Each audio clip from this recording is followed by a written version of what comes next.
I'm a first-generation Indian immigrant residing in the United States. Similar to many immigrant stories, ridicule, bullying, systems of oppression weren't anything new. My parents worked 2, 3, often 4 jobs just to put food on the table for us and to support their loved ones back home in the country that they left. I was often ridiculed for my Indian accent, for the choice of clothes that I wore in elementary school, and the food choices, because I didn't want to eat the American sandwiches. So I would take my curries and dal. I got made fun of. I was tripped on the school bus until I fell. I was excluded from team sports quite often because I simply didn't fit in. One day, a group of mean girls even broke into my gym locker and stole the clothes that I had worn and threw it down the toilet for me to find. That hurt. These were common occurrences, but I figured one of these days, these simply would not be my reality anymore. Fast forward a few years, this immigrant girl mastered the English language and even managed to make a handful of friends that weren't pure evil. I have a bachelor's degree in psychology and a couple of master's degrees in business administration, and I'm in the middle of finishing my doctoral degree. So I'm a lot of things, but uneducated is not one of them. I've worked in one capacity or another since the age of 12. I used to babysit neighbors' children. At age 15, I was hired by a grocery store to sack groceries and to push shopping carts, but I've made a living for myself since a tender age. And since my parents worked 3 and 4 jobs, a strong work ethic and the requirement to work very hard was ingrained in my brain at a very, very young age. So after my bachelor's degree, I worked my tail off for 4 years inside of a prison system until I proved myself to this one man. We'll call him Steve.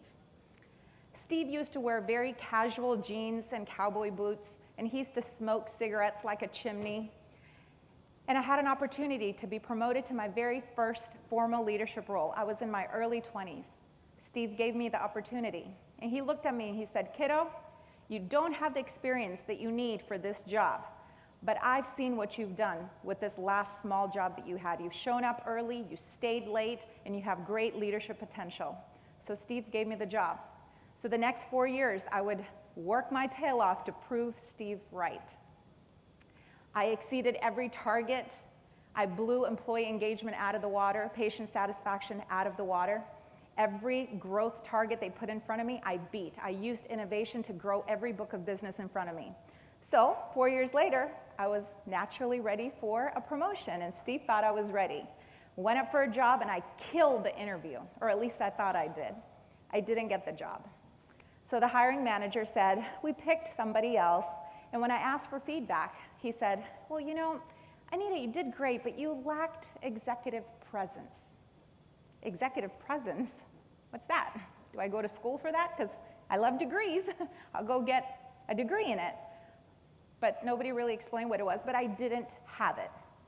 So it would be a few years later before I heard the same term again, but it was from a female leader this time.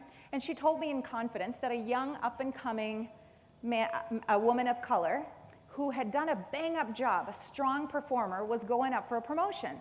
So this lady came to me and said, "You know, we're not going to really consider her because she doesn't really have the look. Her hair needs a little work, and her clothes are always a little too baggy. She just doesn't have the look of a leader." I was astounded. That's what executive presence is? Looks? That's the day that I decided that I needed to question my friendship with this leader, and she was probably the president of the Mean Girls Club, the same club that threw my clothes down the toilet back in 5th grade. Needless to say, she didn't get the job because she didn't have executive presence. What is executive presence? What is it? And why has it been weaponized by leaders in organizations against professionals who just want to grow for years? I looked around, I tried to define it, and the best that I could find, it goes something like this. It's the special sauce, the X factor that organizations look for in their top leaders.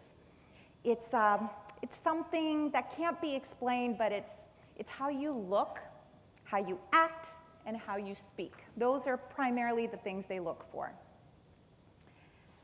Well, throughout history, we see executive presence maybe gone wrong. So before we can figure out what it should be, we need to figure out what it should not be. So as far back as the 19th century, Napoleon Bonaparte, who commanded armies and who reshaped Europe, he had dynamic executive presence. He looked the part, he talked the part, he acted the part, until his lust for power took over and he led European continent into needless wars and left a trail of destruction behind him. Maybe that was executive presence. What about former United States President Richard Nixon? Excellent executive presence. He was catapulted into presidency, but regardless, the deceit and secrecy behind that presidency led to the Watergate scandal, if you all know. Again, was that executive presence gone unchecked? How about the 2008 financial crisis that happened? The unchecked executive presence of United States government officials, financial industry leaders, unchecked executive presence. And it cost the world almost $2 trillion in the world economy. Maybe that was executive presence. Modern psychology research introduced us to something called the dark triad personality traits. And when these traits combine with leadership, it's a dangerous mixture. Machiavellianism, narcissism, and psychopathy. Machiavellianism is basically clever, but usually dishonest methods to win over power, strategizing against people, using people as pawns in situations as people to be used.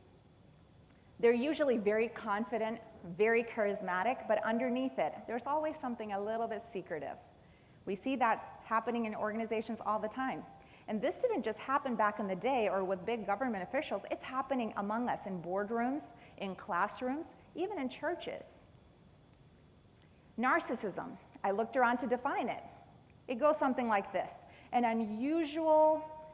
unusually high regard of oneself, very high confidence, but with very little regard to other people. They can't be told what to do. They rarely take criticism or even constructive feedback from anyone because they know it all. Narcissism. Or maybe that's just confidence or executive presence, I'm not sure. Now, psychopathy, that's the most concerning of them all, okay?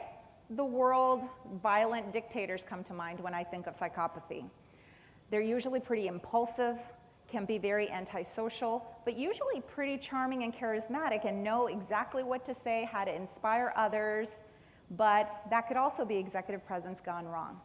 So what is this? Is this what I was turned down for back in the day? That's what I lacked? That's what that young leader who was coming up lacked because she didn't have the proper clothes or didn't have the right hairstyle? How about we look at executive presence gone right? What about Mother Teresa? Missionaries of Charity. She founded it. She could have had a life full of leisure, but instead she spent her life serving the homeless, the folks that were marginalized, the needy, but she commanded respect and she radically changed the trajectory of the world in how you and I look at the world and the needy. Perhaps that was executive presence gone right. How about the celebrated United States President Abraham Lincoln? His leadership during the American Civil War. He listened to opposing views constantly. His board of advisors around him were very diverse. They didn't look like him, they didn't act like him, they didn't talk like him. Look at that. He had a humble spirit to him. He was very collaborative. Who else can you think of? Which leader comes to your foremind when I think of positive executive presence? Nelson Mandela is another one. He helped South Africa gain democracy. He forgave his oppressors. So we can say what we want about him, but he exuded executive presence. We can go on and on about this, but what was the point of me bringing up Steve? Remember the guy who gave me my first opportunity?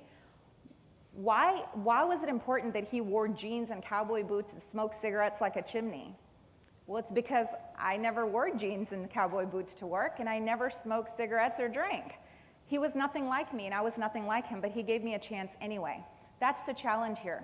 We're pushing boundaries. So I want all of us to think, leaders today, leaders tomorrow. I want us to think, how do we reframe executive presence, and perhaps what we mean to say is authentic presence? How about we start grading leaders and people by how authentic they are, how humble they are, how they show up. They're confident, they're concise, they're excellent communicators, they're active listeners, they're empathetic and compassionate. What if we started grading people through those lenses instead of superficial, oh, what is she wearing? She must be a leader. Look at her hair. Well, look at how she walks. She looks and walks like a leader. But what if I'm just like a dictator and executive presence gone wrong? So I implore you all, instead of stopping at executive presence, reframe it and say, maybe I'm looking at authentic presence. And if you show up authentically, you're hired. Thank you.